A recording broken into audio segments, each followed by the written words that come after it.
bienvenue dans cette nouvelle émission Déployez vos ailes avec une nouvelle invitée, Aurélia Triquet, kinésiologue et coach de vie, et je suis ravie de t'accueillir. Donc, bienvenue à toi. Merci beaucoup Karine, merci de m'accueillir sur ta chaîne. Comment ça va Aurélia? Je suis ravie, je vais très bien. Ouais. Je suis ravie pour toi. Alors, alors, tu as quel âge Aurélia au jour d'aujourd'hui? Alors, j'ai 42 ans. 42 ans. Où est-ce que tu habites? J'habite dans les Landes. Tu habites dans les Landes. Il paraît que c'est magique là-bas, c'est hyper beau. Ouais, la forêt, c'est quelque chose d'incroyable. On a la forêt, l'océan, c'est magnifique. Quoi.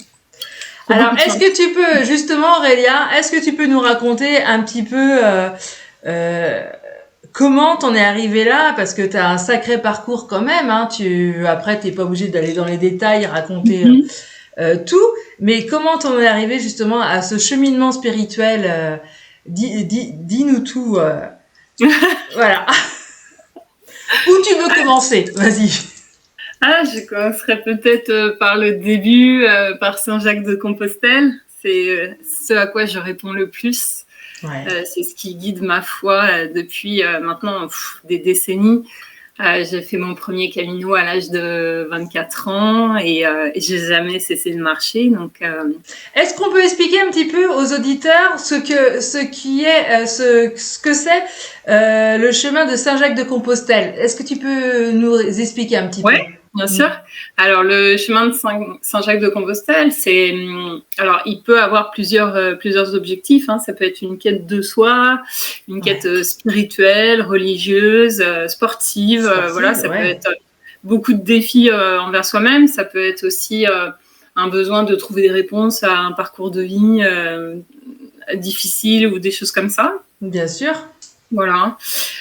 Moi, c'est vraiment un appel que j'ai eu très tôt. Hein. Voilà, j'avais 24 ans le premier et après, chacun de mes pèlerinages ont été un tournant dans ma vie.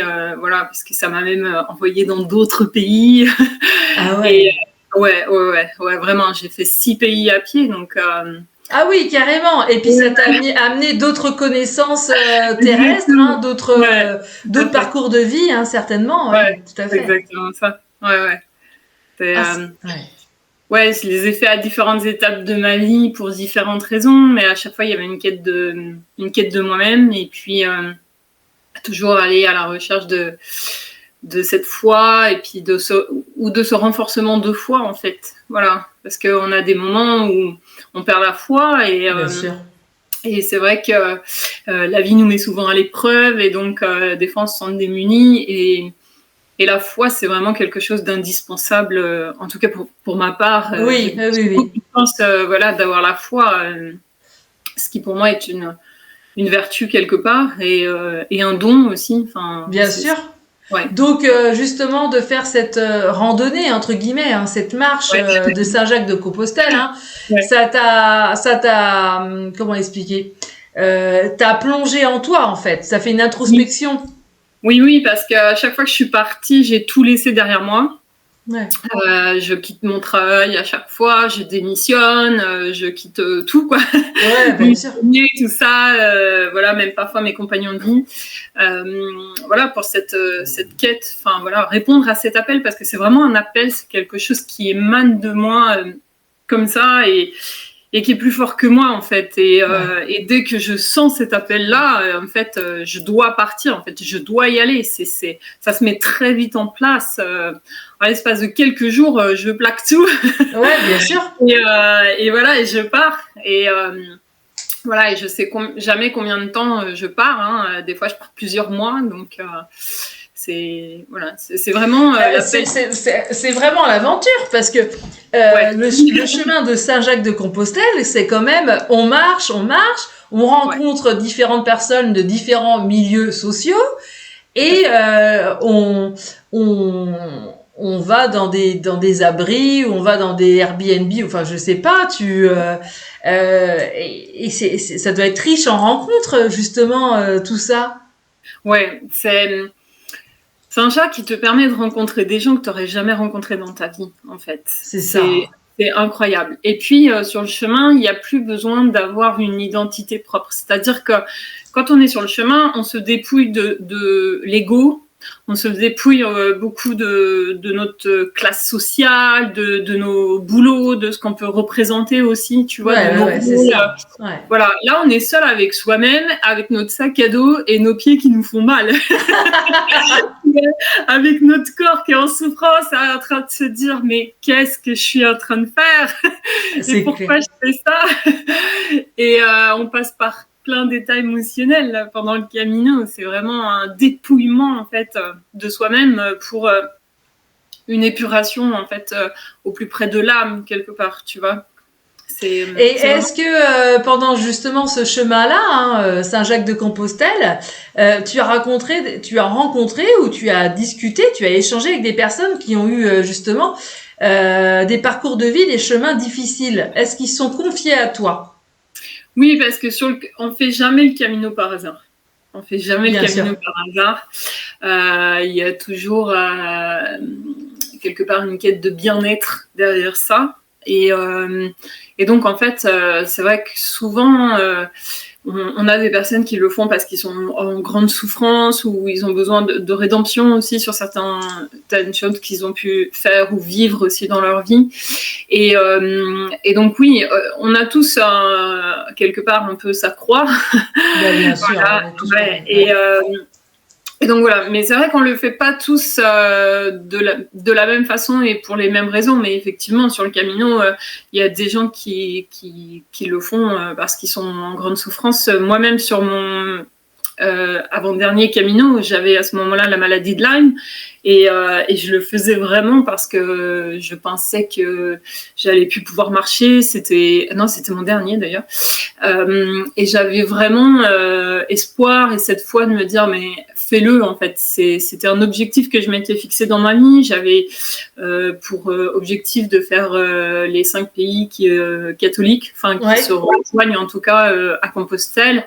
Et voilà, et il me manquait plus que celui-ci et je me suis dit mais est-ce que je vais pouvoir le faire et je me suis lancé un défi, c'est de le faire en plus avec mon chien et donc aussi en totale autonomie, donc c'était encore un plus grand défi de fait de marcher avec un animal et en totale autonomie. Ça voulait dire que je devais dormir dehors, voilà, ne plus dépendre d'un refuge quel qu'il soit et tout en vivant la maladie. Et c'est vrai que mon sac à dos faisait 27 kilos, ce qui était énorme. Énorme, bien sûr. Et en fait, je dis tout le temps que je ne l'ai jamais porté sur le Camino, dans le sens où je n'ai jamais senti le poids parce que j'étais habitée par une foi qui était plus grande que ça et qui, à mon avis, mon sac était porté par quelque chose de supérieur en fait. Est-ce que tu as gardé un lien avec les personnes que tu as rencontrées? Oui. Ouais. Sur chacun des caminos, il y a eu en tout cas à chaque fois des personnes qui ont fait beaucoup de kilomètres avec moi. Sur le Camino, tu as des personnes que tu vas rencontrer sur 1 ou 2 étapes, et puis il y en a d'autres avec qui tu vas faire presque l'intégralité, voire tout le Camino avec elles. Et du coup, ça crée des liens tellement précieux, tellement forts, tellement puissants, que ces gens-là font toujours partie de ma vie, même après des années et des années, quoi. C'est des amitiés qui sont indestructibles, en fait, tu vois. Parce que on est dans le Camino, on t'oblige à être toi-même, en fait, à être pur, à ne pas... Tu peux pas faire de faux semblants, en fait. Là, on est tous avec notre souffrance, avec nos ampoules, avec nos bagages émotionnels, avec notre vécu. Voilà. Et donc, en fait, on est obligé d'être transparent et être authentique. Et puis, quand tu marches comme ça, 5 heures, 6 heures, 7 heures à côté de quelqu'un qui, au final, avec qui tu te lis par le cœur et par l'âme et tout ça, cette personne-là, tu as forcément envie de la garder dans ta vie parce que ce que tu as vécu avec elle, c'est magique, tu vois. Et ça dure combien de temps, justement, ce chemin spirituel? Alors, tout dépend des caminos, mais en général, un camino, quand tu le fais dans son... Alors, quand tu dis un camino, tu peux nous expliquer un peu ce que c'est pour les auditeurs, auditrices qui vont t'écouter? Ouais, donc en fait, il faut savoir qu'il y a différents caminos. En France, il y en a 5, je crois. Ouais.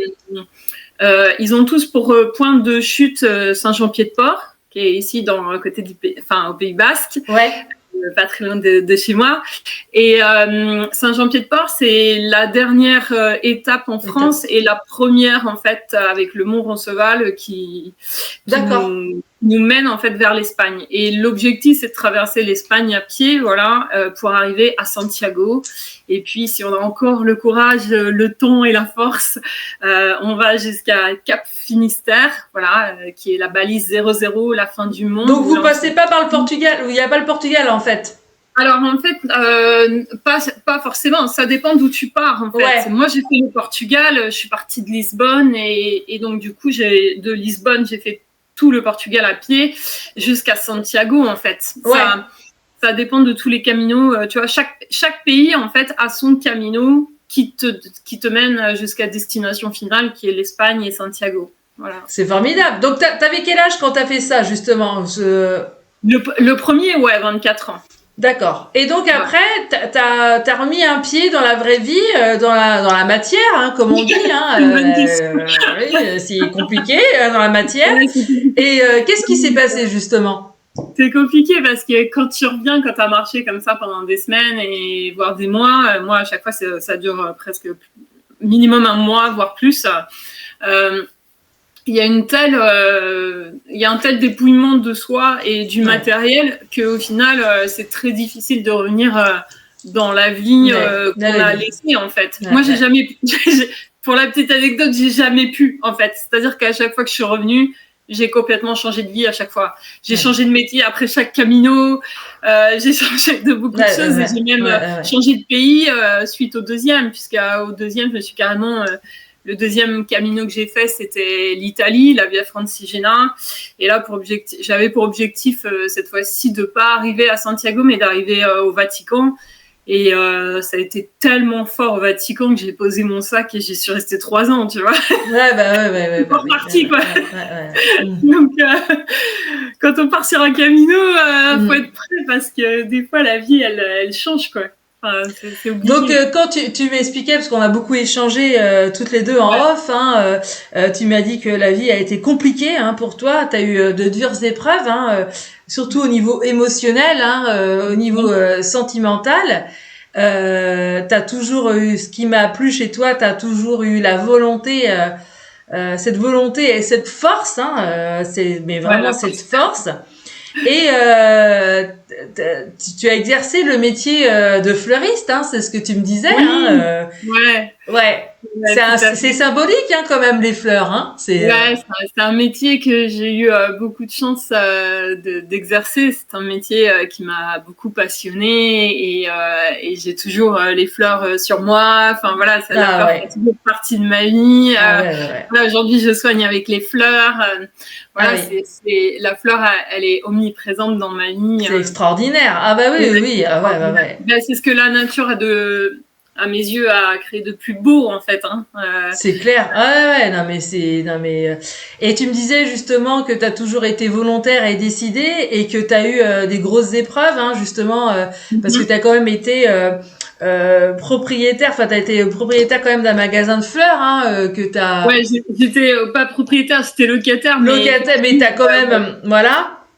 Ouais, et suite à une mauvaise rencontre, on a tous eu dans notre vie, on a tous des épreuves, les amis que vous si vous nous écoutez, moi aussi et d'autres, et que ça, en fin de compte, ça t'a mis par terre, vraiment par terre, voilà, et vraiment au plus bas, tu m'as raconté, je me suis dit j'ai dit quand même, donc c'est comme si ça t'avait tout dépouillé, tu m'as dit que tu t'es quand même retrouvé sans rien.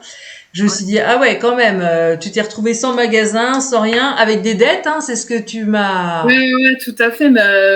Pour dire quelques mots, j'ai vécu là-bas ce qu'on appelle la violence conjugale.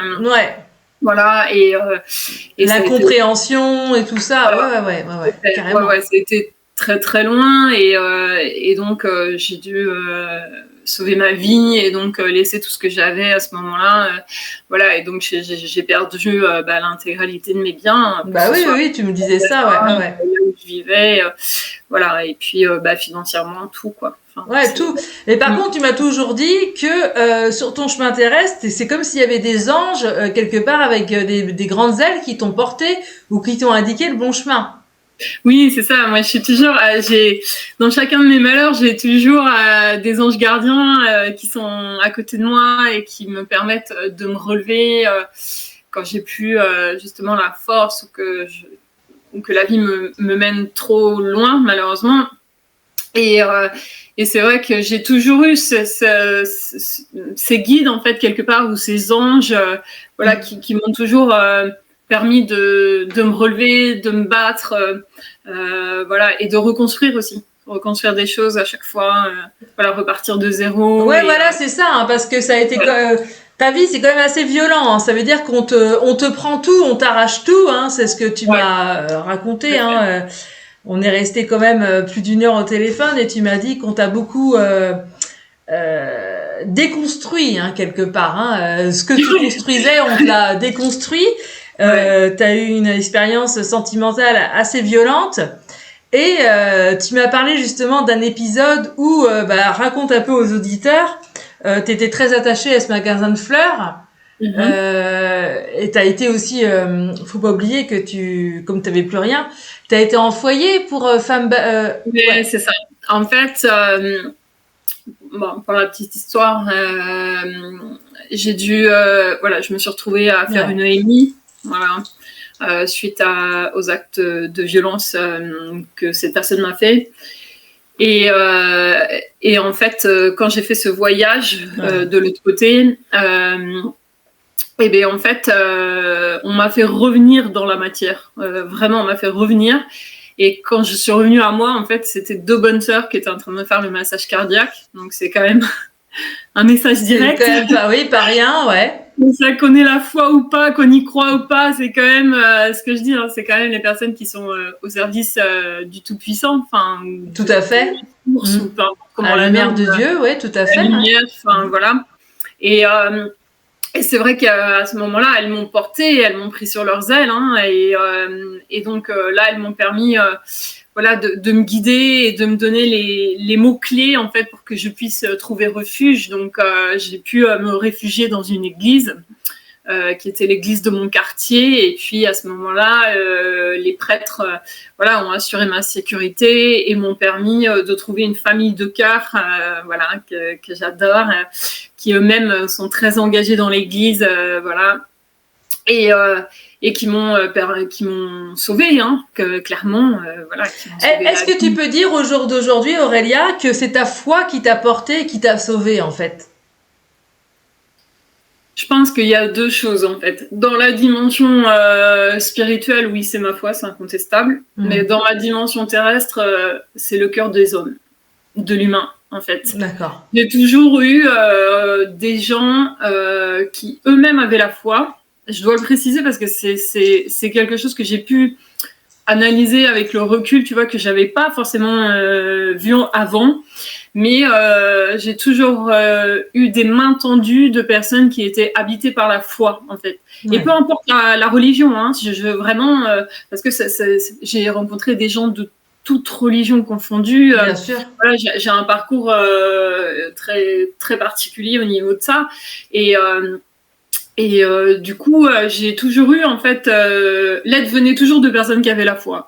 Voilà, qui voyaient en moi, je pense, peut-être une certaine lumière et en fait, qui me tendaient les bras en me disant « mais vas-y, remonte, quoi ». Voilà, ça c'est sûr, dans la dimension terrestre, hein. Oui, voilà, hein, c'est ce que quand tu m'as raconté ton parcours, j'ai bien vu que tu as toujours eu des mains secourables, hein, ça a été on t'a jamais laissé tomber, on a toujours eu une main pour te porter vers le haut, c'est ce que je t'ai vu, hein, c'est ce que quand tu m'as raconté, c'est ce que je t'ai dit. Et donc, qu'est-ce qui se passe après? Parce qu'à un moment donné, tu comprends qu'il faut abandonner ce magasin de fleurs, hein, Ouais, c'est ça. Mais cette famille, en fait, pourra me cacher pendant une dizaine de jours. Et puis après, je finirai par porter plainte, hein, bien évidemment. Et ce qui est une étape vraiment difficile. Et puis après, je rentrerai, à partir du moment où j'ai pu déposer plainte, je rentrerai dans un centre de protection des femmes, qui sera une autre étape dans ma vie. puisque j'y resterai 7 mois et demi enfermée, donc un très très long parcours là aussi, Ouais. et, avec beaucoup beaucoup de difficultés pendant ces 7 mois, voilà, parce que je prends conscience de la violence de l'humain dans ce centre-là, et de toutes les femmes en fait. Moi dans ce centre, je suis entourée que de femmes de toutes nationalités, cultures, âges, classes sociales différentes, et c'est vrai que à ce moment-là, toutes mes barrières tombent, tous mes préjugés tombent, toutes mes croyances ou tout ce que je pouvais penser s'écroule, parce que là, je me retrouve en fait avec les femmes du monde. Bah, bien sûr. Et donc, en fait, écouter toutes ces histoires-là, forcément, quand on est dans un centre comme ça, on n'a qu'une envie, c'est de se libérer de notre violence. Et la meilleure façon de libérer, c'est la parole. Donc, on se livre les unes les autres. On ne parle pas toute la même langue, en plus. Donc, il va falloir, dans ce centre, qu'on apprenne toutes à parler l'italien pour pouvoir communiquer ensemble. Et c'est vrai que c'était vraiment un travail titanesque, au final, de reconstruction. Le centre, c'était un centre d'urgence. Donc, on a eu beaucoup de manques là aussi dans ce centre-là. J'ai connu la faim dans ce centre. J'ai connu des violences psychologiques et émotionnelles qui étaient d'un autre niveau. Voilà, parce qu'on manquait de beaucoup de choses. Et donc, fallait faire face à ça, tu vois. Et le plus dur, c'était de se dire qu'on était avec des enfants. Voilà, toutes les femmes qui y étaient mamans. Moi, j'étais la seule à pas être maman.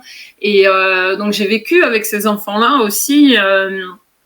Et donc, c'est vrai que voir des enfants avoir faim, c'est difficile, tu vois. C'est une autre violence, mais cette violence-là, bien sûr, c'est une violence qui a marqué ma vie, tu vois. Ouais, je comprends. C'est affreux, quoi. Enfin... Et aujourd'hui, toi, Aurélia, ces épreuves-là, on peut dire qu'elles t'ont amené à un chemin spirituel quand même. Hein, oui, tout à fait. Ah oui. Ouais. Oui, elles m'ont permis de continuer à nourrir ma foi, au final, tu vois, de la renforcer, de me dire que dans chaque difficulté, il y a toujours la solution.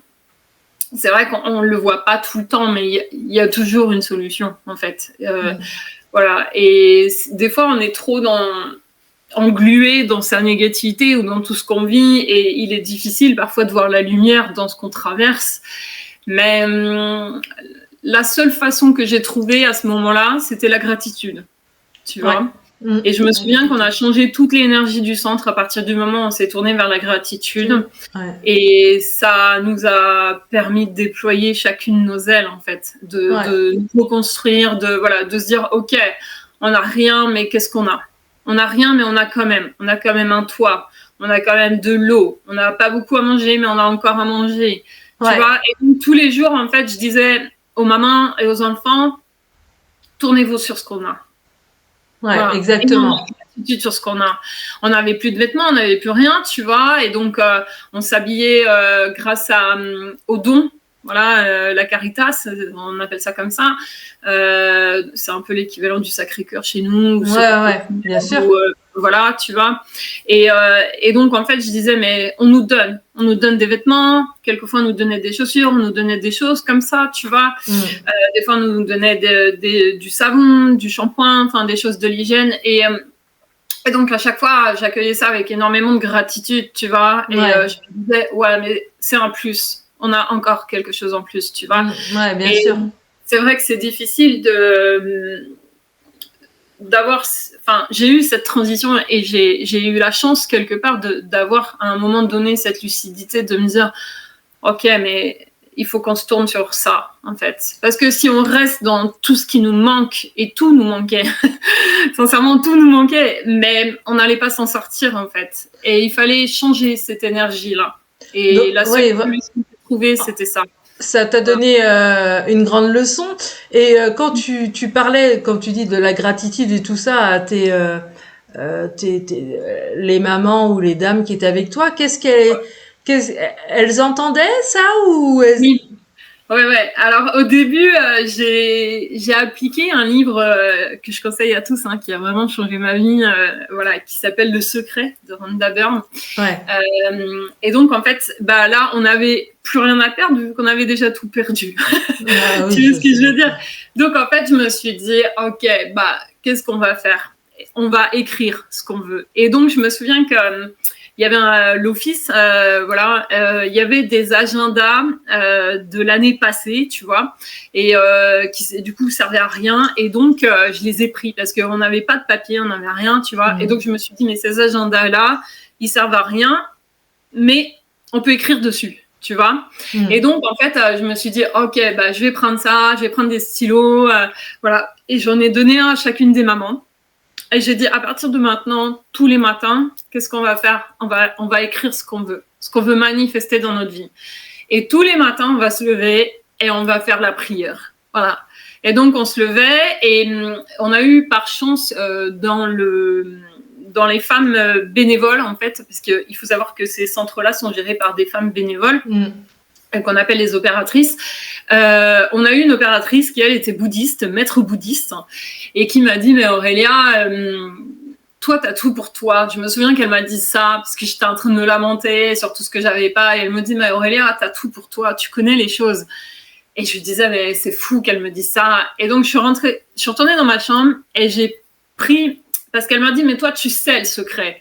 Tu connais ça. Et en fait, ce qui m'a étonnée, c'est qu'elle sorte le mot, le secret, tu vois. Ouais. Donc, je suis retournée dans ma chambre et j'ai pris le livre, tu vois, que j'avais quelques objets que j'avais réussi à sauver, tu vois, de mon magasin. Et ça faisait partie des choses que j'avais sauvées.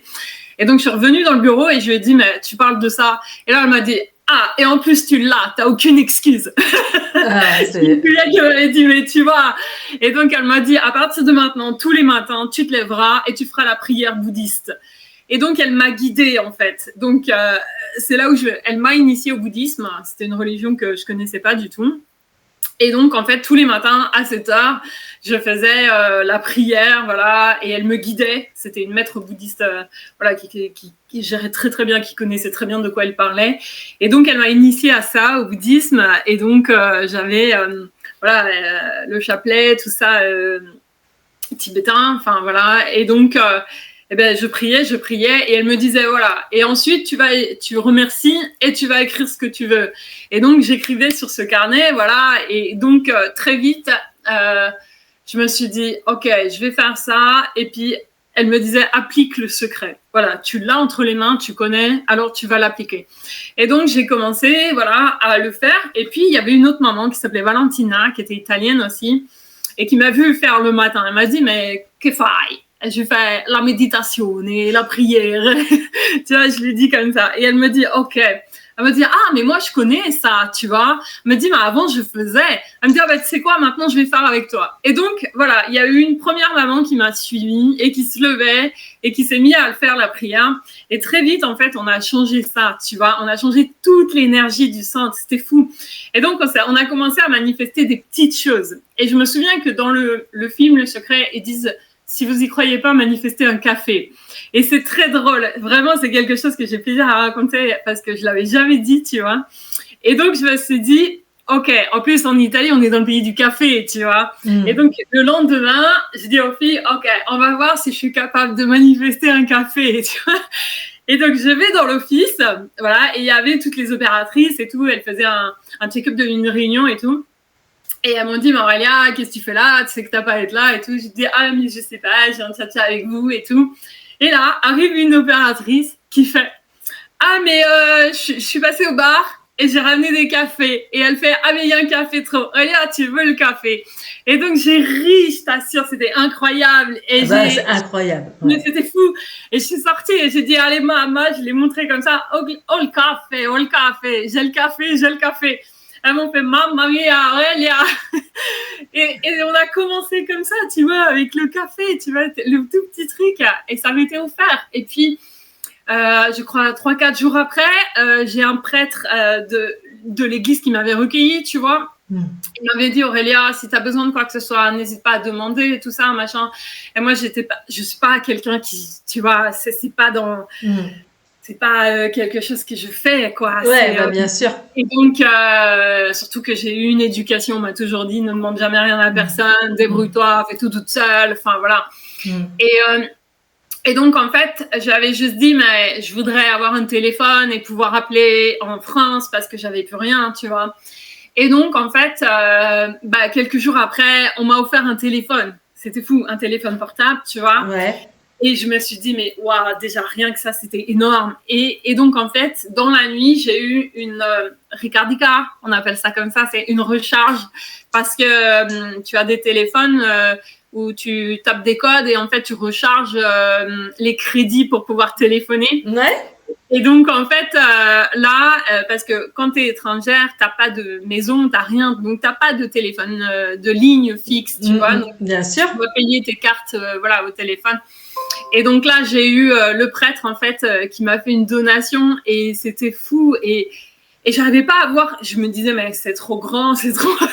En fin de compte, sur ton chemin, tu as toujours eu des personnes, des anges gardiens, tu as toujours eu des gens qui t'ont aidé, hein, Aurélia. Ouais. J'ai toujours eu des gens qui avaient la foi, c'est pour ça que je dis de toutes les foi, de toutes les religions, en fait, qui m'ont vraiment porté à ce qu'aujourd'hui, je sois moi-même dans ma mission de vie. Et alors, qu'est-ce qui s'est passé? Pourquoi tu es rentrée en France, du coup, Aurélia je suis rentrée en France parce que déjà, il arrive un moment où il faut sortir du centre de protection des femmes. Mais ma situation était toujours la même quand je suis sortie, j'avais toujours plus rien, j'étais toujours interdit bancaire, quoi que ce soit. Et mais je savais que je pouvais pas continuer à rester parce que il arrive un moment où il faut que tu reprennes ton envol et que tu retournes dans la vie normale entre guillemets. D'accord. C'est très difficile de retourner dans la vie normale parce que au départ, quand on rentre dans le centre, on veut pas y rester. On a toutes le même profil. C'est-à-dire, on rentre et on se dit, ouais, mais je suis là pour une semaine et après, je me casse. Ouais, sauf qu'en fait, les semaines passent, les mois passent et il arrive un moment où t'as plus du tout envie de sortir du centre parce que t'as peur du monde extérieur. Et tu sais pas ce qui t'attend derrière. Donc, voilà, et donc j'ai dû faire tout un travail psychologique les 2 derniers mois pour pouvoir partir du centre. Voilà, et puis après, j'ai eu encore une fois un ange gardien, une ange gardien extraordinaire qui s'appelle Christina.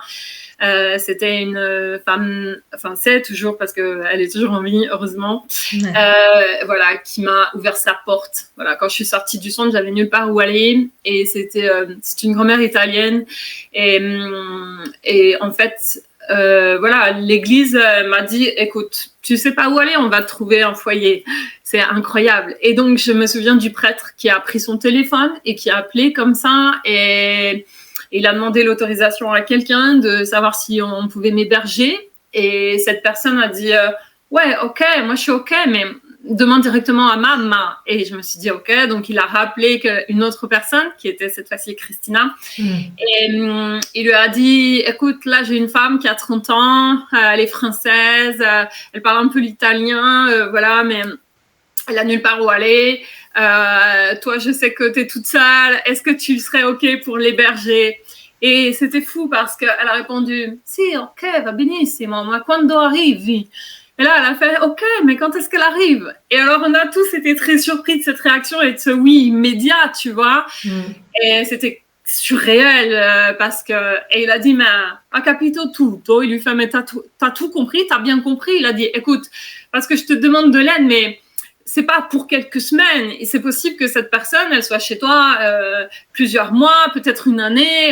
Et elle s'est un peu énervée. Elle a fait si ma io ti dico quando arrivi. Elle dit si, j'ai bien compris, mais je te redis quand est-ce qu'elle arrive parce que je dois faire le lit.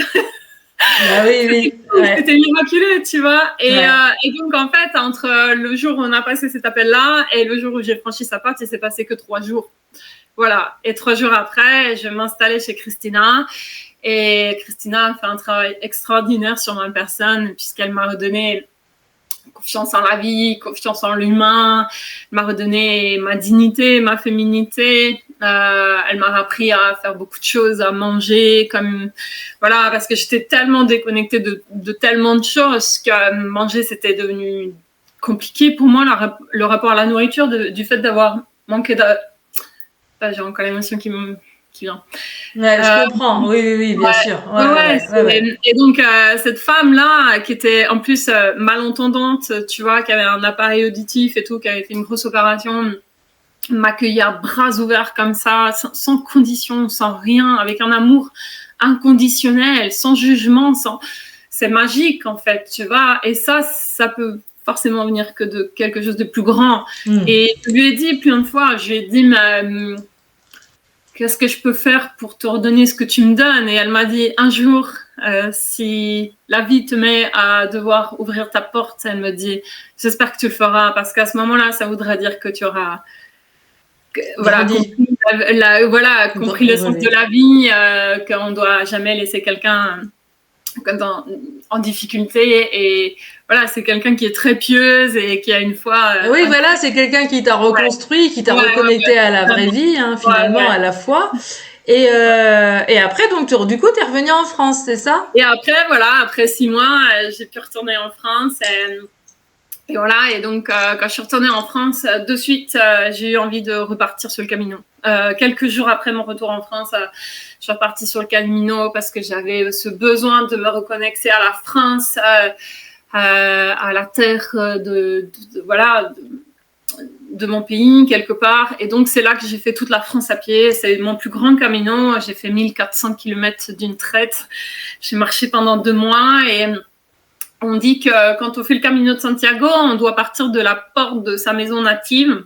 Moi, je suis native de Angers. J'ai de la famille qui était à Tours et donc j'ai fait la voie de Tours et je suis partie de Tours. Voilà, jusqu'à. Et puis là, j'avais un autre objectif qui était différent. Cette fois-ci, c'était pas d'arriver à Santiago, mais c'était d'arriver à Lourdes parce que. D'accord. C'était magique, quoi. J'avais envie d'un autre. Sur chacun de mes caminos, j'essaye toujours d'avoir un point de chute qui soit grand et vibrant et voilà, magique quelque part, tu vois. Et justement, comment t'en es venue à ce métier aujourd'hui de kinésiologue, de coach de vie, justement J'en suis venue après une longue traversée de la nuit noire de l'âme. J'ai eu une séparation avec quelqu'un assez douloureuse, bien sûr. Ouais, très douloureuse, très douloureuse. Et ouais, il me faut même encore aujourd'hui, encore un peu de temps pour me remettre de ça. Bien sûr. Et c'est vrai que j'ai fait cette errance de l'âme vraiment suite à cette relation qui n'a pas abouti, où je me suis vraiment perdue dans le bas astral. Là pour le coup, j'ai fait un autre voyage, alors qui est à l'opposé du haut astral que j'ai pu faire lors de mon OMI. Là, j'ai traversé un autre univers que je ne souhaite à personne, sincèrement. Oui, je comprends. Et qui a été très très difficile à sortir. Sortir de là, ça a été très très difficile, vraiment très compliqué. Pour moi, pour mes proches, là, pour le coup, ça m'a atteint sur tous les niveaux, même des niveaux que j'avais pas. Vraiment, ça a touché l'âme profondément. D'accord. Et en fait, ça m'a mené à me remettre beaucoup en question, à faire un gros travail sur ma personne. Même si toute ma vie, j'ai toujours travaillé sur moi, psychologiquement, sur le développement personnel, sur beaucoup de choses. Mais là, ça m'a demandé d'aller encore plus loin, de savoir pourquoi ça me touchait autant en profondeur, sur des blessures de l'âme que j'aurais pas imaginé, en fait, tu vois, que j'avais tellement enfoui. Et donc ça m'a obligée à prendre soin de soi, de moi et de ça, en l'occurrence. Et donc encore une fois, on m'a guidée. C'est fou, hein, mais on m'a, ça a eu des impacts importants sur mon cerveau et mon cœur et ma santé. Et toi, tu t'es dit, tiens, moi, je veux aider les autres. En fin de compte, avec ton parcours chaotique, difficile. Ouais, c'est venu en fait après, mais c'est vrai que j'ai dû traverser cette traversée de la nuit noire de l'âme, en fait, et en sortir. Et en fait, c'est grâce à on m'a dit fais une EMI, fais une EMDR, parce que le neurologue à ce moment-là voyait que j'avais des lésions. Ça a commencé à attaquer mon cerveau. J'avais des lésions, des choses comme ça. Et il m'a dit, mais vous savez, le cerveau d'une personne qui revient de la guerre, il me dit, on voit ça sur les soldats, après, voilà, des grands traumatisés, tout ça. Il m'a dit, vous êtes jeune.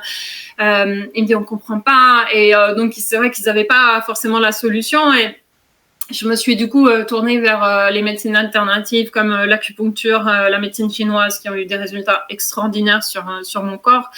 Et puis j'ai découvert du coup la kinésiologie, et là ça a été la révélation. J'ai de la alors justement, alors donc aujourd'hui c'est ton métier, hein, tu es coach de vie, kinésiologue.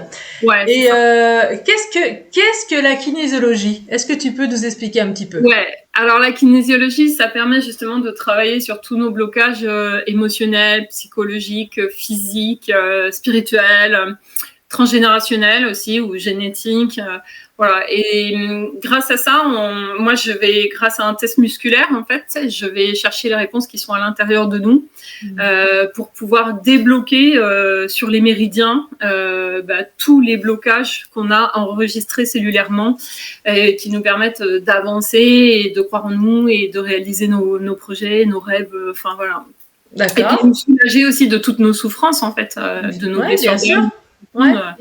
De cet enfant intérieur qu'on n'écoute pas suffisamment. Ouais, oui, parce qu'on est un petit peu happé dans la vitesse de la vie, hein. Voilà, tout à fait. On est très formaté. On est dans une société qui nous oblige justement à avoir un certain rythme très très rapide.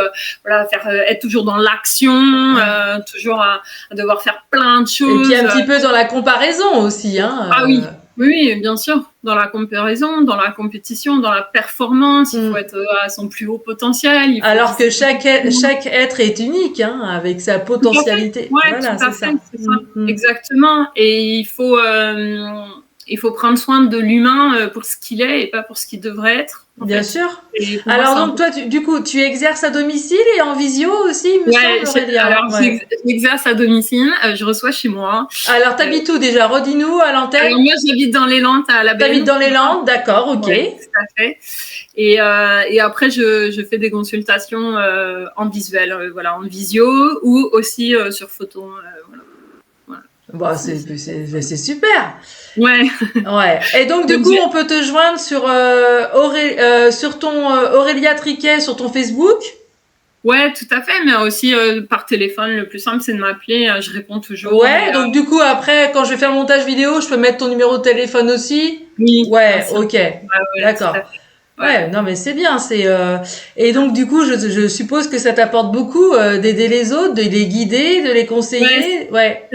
Oui, c'est là pour le coup, je peux dire que je suis vraiment dans ma mission d'âme en fait, tu vois. Ça a donné du sens à toutes les épreuves que j'ai pu traverser dans ma vie, parce qu'aujourd'hui je me sens en adéquation déjà avec moi-même, mais aussi avec ma façon de pouvoir accompagner les gens dans leurs difficultés, tu vois, sans jugement, sans a priori ou quoi que ce soit, parce que voilà, je connais la souffrance, j'en ai vécu beaucoup. Oui, je pense que ton parcours chaotique est très difficile et où il y a eu beaucoup de chagrin, de pleurs et de dépouillement, hein, on peut pas parler de dépouillement aussi, va contribuer à t'aider justement pour accompagner des âmes en peine par la suite. Hein. En fait, ce qui me plaît, c'est déjà de prendre soin de l'humain, ça c'est incontestable, tu vois. C'est surtout de redonner l'espoir, en fait. Et puis, quelque part, de transmettre un peu ma foi et de dire aux gens, écoutez, j'entends. Moi, avec moi, il faut prendre le temps. Parce que moi, je prends beaucoup de temps avec chacune des personnes qui viennent en consultation avec moi. Il y a beaucoup de temps d'écoute, d'échange, de paroles, tu vois, avant de pouvoir guider, orienter, conseiller la personne. Et puis, la motiver, la coacher, en fait, à se tourner vers ce qui la fait vibrer, tu vois. Bien sûr. Pour qu'elle soit dans l'expansion de son être. Et est-ce que toi, Aurélia, tu aurais envie d'écrire un ouvrage justement sur ton parcours de vie, ton parcours de résilience pour avec grand plaisir. Pour aider les femmes ou les hommes qui vont te lire, qui vont voir en disant bah ouais bah finalement ok bah elle s'en est sortie bah pourquoi pas moi quoi en fait hein. Exactement. Ouais, je Ouais, pense que c'est pas je pense, c'est je sais l'importance de la libération de la parole. C'est ouais. le premier travail indispensable. Porter témoignage, c'est essentiel en fait. Mm. Ça permet aussi de se sortir de la honte, de la culpabilité ou de beaucoup de sentiments que la société nous fait poser, porter, hein, parce Mm. que c'est bien un problème de société par rapport à ça. Bien sûr. Et donc en fait, oui, il faut se libérer de tout ça en fait, du jugement. Il faut se libérer du jugement, du regard des autres, voilà. Et surtout de pas se comparer, hein, attention, hein, de C'est ça, pas. la On comparaison. Il est. y a rien. Moi, je dis tout le temps, il y a rien de plus destructeur que la comparaison en fait. Voilà. Euh, Parce que on n'a pas tous les mêmes capacités, on n'a pas tous les mêmes ressources, on n'a pas tous Mm. la même énergie. On Voilà. n'a pas tous le même niveau de conscience aussi. Et Voilà. ouf, c'est bien que tu dis ça. Je suis très contente que tu dises ça parce que souvent, souvent je me dis, mon Dieu, ça manque d'éveil de conscience. Mm. Ouais, c'est exactement ça. On n'a pas tous le même niveau d'éveil de conscience et c'est Mm. OK. Alors, je tiens à préciser ça, c'est OK qu'on n'ait pas tous le même niveau d'éveil de conscience parce que on n'évolue pas tous au même rythme Bien et de la sûr. même façon. Ouais. En fait, moi, j'ai un éveil de conscience qui est grand parce que j'ai vécu beaucoup de choses. Ce qui fait que, par la force des choses, j'ai dû grandir Ah énormément. bah là, ça c'est sûr. Ouais, ouais. Mais j'entends et je comprends, en fait, tu vois, que certaines personnes, elles soient pas.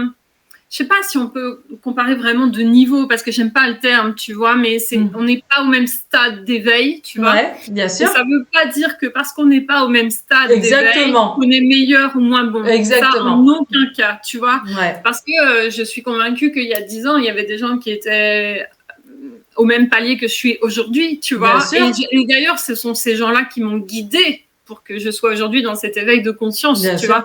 Ouais. Chaque rencontre que j'ai faite m'a porté à avoir un éveil de conscience plus grand, à avoir un regard différent sur les choses, tu vois. Ouais, je Et je suis comprends. complètement différente de la femme d'il y a 20 ans que la femme qui suis aujourd'hui. Mm. Voilà, j'aurais été même incapable de faire cette interview il y a 20 ans, même 10 ans, tu vois. Et aujourd'hui, à quoi ressemble une journée de Aurélia Triquet? Ah, bah, elle ressemble déjà beaucoup par la gratitude. Ça, la gratitude, c'est indispensable dans ma vie. J'y passe beaucoup de temps. Voilà, il y a des tableaux de vision. Je passe du temps à faire du tableau de vision, à faire des défis. Enfin voilà, je suis une fan du défi des 100 jours de Lilou Massé que je conseille à tout le monde parce que ça a Ouais. été une grande révolution dans ma vie. Alors, je ne le cache pas, hein, les gens qui me connaissent savent à quel point je porte en haute estime Lilou Massé. Voilà, parce qu'elle fait partie des guides, voilà, des personnes qui ont contribué à mon évolution. Alors, si on peut rappeler aux auditeurs, aux auditrices, Lilou Massé, c'est aussi une youtubeuse, hein, une intervieweuse Ouais, depuis des années. Je crois que ça fait 20 ans ça fait des années, hein, qu'elle fait ça. Hein. Ouais, c'est ça. Ouais, elle est Voilà. la pionnière. Pour moi, Oui, elle fait oui. partie des pionnières, voilà, dans le développement Oui, personnel. développement personnel, etc., énergéticien, médium et tout. Oui, oui, oui, ça fait longtemps Ouais. qu'elle fait ça, Lilou Massé. Ouais, ouais, tout à Voilà. fait. Donc, c'est vrai que moi, dans mon quotidien, tous les jours, il y a forcément une page du défi. Hein, voilà, ça fait plus de 10 ans que je fais ça et c'est très important pour moi d'avoir cette routine, voilà, de faire le défi des 100 jours, faire des tableaux de vision, la gratitude, la prière. Bien sûr, la gratitude, la Voilà. prière, oui, bien sûr. La Ouais, ouais, prière, ouais. voilà, moi, c'est vrai que même quand j'ai de nouveau des périodes, bien évidemment, je reste un être humain, donc il m'arrive bien évidemment d'avoir mes moments de doute Ah bah on est tous pareils, hein, bien sûr. Ouais, ouais. de me raccrocher à la prière et voilà. Après, c'est vrai que j'ai aussi des animaux, j'ai aussi entouré de beaucoup d'animaux et donc voilà. Donc ma priorité souvent le matin, c'est quand même mes animaux avant toute chose. Et puis après, voilà, j'ai mon emploi du temps avec mes patients, voilà. Ouais. Et le soir, alors il faut le savoir, je suis aussi coupeuse de feu. Et donc, tous les soirs, à partir de 21h, je me consacre à couper le feu aux personnes atteintes du cancer. C'est quelque chose qui me tient vraiment à cœur. Et donc, j'ai un rituel le soir, voilà, de 21h, 21h30, où là, je pratique à distance sur photo les personnes qui me sollicitent pour que je les accompagne dans leur chimio ou radiothérapie.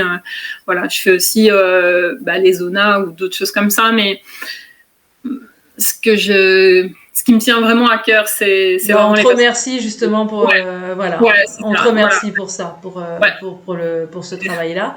Est-ce que tu aurais un mot de la fin à dire à ceux qui te regardent? Qu'est-ce qui te vient du cœur en fait? Qu'est-ce que tu as envie de leur dire aux gens qui t'écoutent? Qu'on ait toujours la meilleure version de nous-mêmes à chaque instant, en fait. Ouais. Ça, on peut toujours voir en l'autre quelque chose de meilleur, mais encore une fois, on n'a pas tous les mêmes outils. Et donc, moi, je suis convaincue que chacun fait au mieux avec ce qu'il a à l'instant T. Voilà. Ouais. Il n'y a pas de jugement à avoir les uns envers les autres. Il n'y a pas à se jalouser ou s'envier ou quoi que ce soit. Le seul combat qu'on aura toute notre vie à mener, c'est celui qu'on mènera avec nous-mêmes et avec nos propres jugements et nos propres pensées limitantes. Mais une fois qu'on dépasse tous ces conditionnements-là, au final, on n'a pas de limite, en fait. Bien sûr, et exactement, tu as tout compris. On peut avoir une vie extraordinaire et magique, et ça, j'y crois, en fait. Ça, exactement, gardons la foi. Gardons la foi et vivons au jour le jour. Aujourd'hui, c'est comme ça, et demain, c'est un autre jour. Voilà, c'est ce qui compte. Et puis, faut croire en ses rêves. Croyons en nos rêves, n'ayons pas peur de voir grand, voilà. Nos rêves, ils sont propres à nous-mêmes, il n'y a personne qui peut juger nos propres rêves, en fait, tu vois. Bien sûr. Parce que chaque rêve est différent, chaque personne est différente. Moi, j'ai à cœur de pouvoir coacher les gens, justement, sur leurs rêves, en fait. J'ai créé du bonheur, voilà, et apporter de la magie dans la vie des gens et de la joie et de la lumière et de me dire mais ok, tu veux réaliser ça, ok, c'est super, on va faire un plan d'action et on va atteindre cet objectif. Voilà. Exactement. En tout cas, soyons dans la bienveillance envers nous-mêmes, envers les autres. On vit au jour le jour et puis toujours dans la lumière, c'est ce qui compte. Exactement. En tout cas, je te remercie Aurélia Triquet pour cette belle interview. Tu as été authentique, sincère et chaleureuse et bienveillante. Merci. Et puis, je vous dis à tous, prenez soin de vous, prenez soin des autres, prenez soin de vos animaux aussi. Et je vous dis à bientôt pour une nouvelle interview sur ma chaîne Déployez vos ailes. Et en tout cas, Aurélia, je t'embrasse très fort. Tu prends soin de toi et je vous dis à bientôt. Ciao, ciao les amis, à bientôt.